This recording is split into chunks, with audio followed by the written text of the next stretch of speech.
اعوذ باللہ من الشیطان الرجیم، بسم اللہ الرحمن الرحیم۔ السلام علیکم میرے معزز ناظرین، میں آپ کو اپنے یوٹیوب چینل اردو ادب اور ادب پر خوش آمدید کہتا ہوں۔ آج ہم اردو لیکچر کے امتحان کی تیاری کے لیے آپ کے لیے ہمیشہ کی طرح ماڈل پیپر کے طور پر 10 سوالات لے کر آئے ہیں، جن کو دیکھنے اور سننے کے بعد آپ کو اردو لیکچر کے امتحان کو پاس کرنے میں انشاءاللہ ضرور مدد ملے گی۔ ایک اردو ادب کا طالب علم ہونے کے ناطے میری آپ سے گزارش ہے کہ اگر کسی جگہ پر آپ کو ویڈیو میں کسی قسم کی غلطی نظر آئے تو کمنٹس باکس میں ضرور کمنٹس کر دیں، میں آپ کا بے حد شکر گزار ہوں گا، کیونکہ اس سے مجھے اپنی اصلاح کرنے میں مدد ملے گی۔ تو چلتے ہیں اپنے موضوع کی جانب۔ تو آج کی ویڈیو کا جو پہلا سوال ہے وہ سوال نمبر 71 ہے۔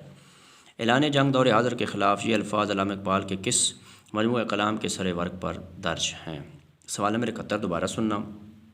اعلان جنگ دور حاضر کے خلاف یہ الفاظ علامہ اقبال کے کس مجموعہ کلام کے سر ورق پر درج ہیں؟ آپشن اے بانگ درا، آپشن بی بال جبرائیل، آپشن سی ضرب کلیم، آپشن ڈی ارمغان حجاز۔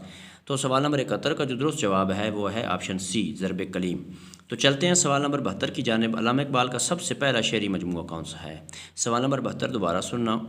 علامہ اقبال کا سب سے پہلا شعری مجموعہ کون سا ہے؟ آپشن اے بانگ درا، آپشن بی بال جبرائیل، آپشن سی اسرار خودی، آپشن ڈی رموز بے خودی۔ تو سوال نمبر 72 کا جو درست جواب ہے وہ ہے آپشن سی اسرار خودی۔ تو چلتے ہیں سوال نمبر 73 کی جانب۔ پامال راستوں کو ترک کر کے ایک تخلیقی جذبے کے تحت نئی قدروں کی تلاش میں منہمک ہونے کے عمل کو ادب کی اصطلاح میں کیا نام دیا ہے؟ سوال نمبر 73 دوبارہ سننا۔ پامال راستوں کو ترک کر کے ایک تخلیقی جذبے کے تحت نئی قدروں کی تلاش میں منہمک ہونے کے عمل کو ادب کی اصطلاح میں کیا نام دیا جاتا ہے؟ آپشن اے کلاسیکیت، آپشن بی رومانویت، آپشن سی عرفیت، آپشن ڈی ایمائیت۔ تو سوال نمبر 73 کا جو درست جواب ہے وہ ہے آپشن بی رومانویت۔ تو چلتے ہیں سوال نمبر 74 کی جانب۔ اردو کلاسیکی اور جدید شاعری کا سنگم کس شاعر کی ذات کو گردانا جاتا ہے؟ سوال نمبر 74 دوبارہ سننا۔ اردو کلاسیکی اور جدید شاعری کا سنگم کس شاعر کی ذات کو گردانا جاتا ہے؟ آپشن اے مولانا محمد حسین آزاد، آپشن بی مولانا Altaf Hussain Hali, option C Maulana Hasrat Mohani, option D علامہ اقبال۔ تو سوال نمبر 74 کا جو درست جواب ہے وہ ہے آپشن بی مولانا الطاف حسین حالی۔ تو چلتے ہیں سوال نمبر 75 کی جانب۔ آخری مغل فرما روا بہادر شاہ ظفر کے استاد جو ملک الشعراء کے رتبے پر بھی فائز تھے وہ کون تھے؟ سوال نمبر 75 دوبارہ سننا۔ آخری مغل فرما روا بہادر شاہ ظفر کے استاد جو ملک الشعراء کے رتبے پر بھی فائز تھے وہ کون تھے؟ آپشن اے شیخ ابراہیم ذوق، option B Mirza Ghalib, option C مولوی امام بخش صاحبائی، آپشن ڈی حکیم مومن خان مومن۔ تو سوال نمبر 75 کا جو درست جواب ہے وہ ہے آپشن اے شیخ ابراہیم ذوق۔ تو میرے معزز ناظرین چلتے ہیں سوال نمبر 76 کی جانب۔ تو سوال نمبر 76 ہے، مولانا حالی کے خیال میں سب سے مقدم اور ضروری چیز جو شاعر کو متشاعر سے ممیز و مشرف کرتی ہے کیا ہے؟ سوال نمبر 76 دوبارہ سننا۔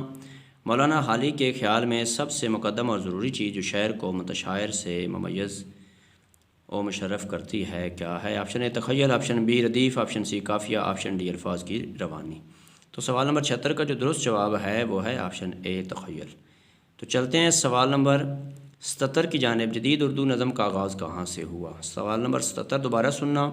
جدید اردو نظم کا آغاز کہاں سے ہوا؟ آپشن اے اودھ پنچ لکھنؤ، آپشن بی تہذیب الاخلاق علی گڑھ، آپشن سی انجمن حمایت اسلام لاہور، آپشن ڈی انجمن پنجاب لاہور۔ تو سوال نمبر 77 کا جو درست جواب ہے وہ ہے آپشن ڈی انجمن پنجاب لاہور۔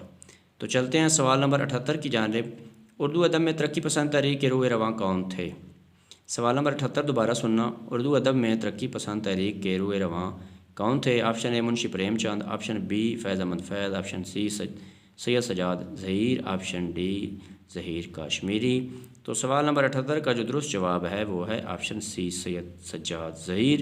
تو میرے معزز ناظرین چلتے ہیں سوال نمبر 79 کی جانب۔ سوال نمبر 79 ہے، علامہ اقبال کی اردو شاعری کا محاصل ان کی کس نظم کو کہا جاتا ہے؟ سوال نمبر 79 دوبارہ سننا۔ علامہ اقبال کی اردو شاعری کا محاصل ان کی کس نظم کو کہا جاتا ہے؟ آپشن اے تصویر درد، آپشن بی ساقی نامہ، آپشن سی طلوع اسلام، آپشن ڈی شمع اور شاعر۔ تو سوال نمبر 79 کا جو درست جواب ہے وہ ہے آپشن بی ساقی نامہ۔ تو چلتے ہیں سوال نمبر 80 کی جانب اور اس کی ویڈیو کے اعتبار سے آخری سوال کی جانب۔ علامہ اقبال نے اپنی شاعری میں کس صنف نظم کو سب سے زیادہ برتا ہے؟ سوال نمبر 80 دوبارہ سننا۔ علامہ اقبال نے اپنی شاعری میں کس صنف نظم کو سب سے زیادہ برتا ہے؟ آپشن اے غزل، آپشن بی ترجیح بند، آپشن سی ترکیب بند، آپشن ڈی مثنوی۔ تو سوال نمبر 80 کا جو درست جواب ہے وہ ہے آپشن ڈی مثنوی۔ تو میرے معزز ناظرین، یہ جو نیچے آپ کو سوال نمبر 81، 82، 83 اور 84 نظر آ رہے ہیں، انشاءاللہ یہ اس سے آگے والی ویڈیو میں حل کریں گے کیونکہ ویڈیو لمبی نہ ہو جائے۔ تو میرے معزز ناظرین، اگر آپ کو اردو ادب کے حوالے سے میری یہ ادنی سی کاوش پسند آئی ہے تو میری ایک طالب علم ہونے کے ناطے آپ سے گزارش ہے کہ میرے چینل اردو ادب اور ادب کو ضرور سبسکرائب کر دیں، گھنٹی کو دبا دیں، لائک بھی کر دیں۔ اس سے میری بہت زیادہ حوصلہ افزائی ہوگی اور اللہ آپ کو اپنے پیروں کے صدقہ میں اپنے حفظ و امان میں رکھے اور زندگی کے ہر امتحان میں کامیاب کرے، آمین والسلام۔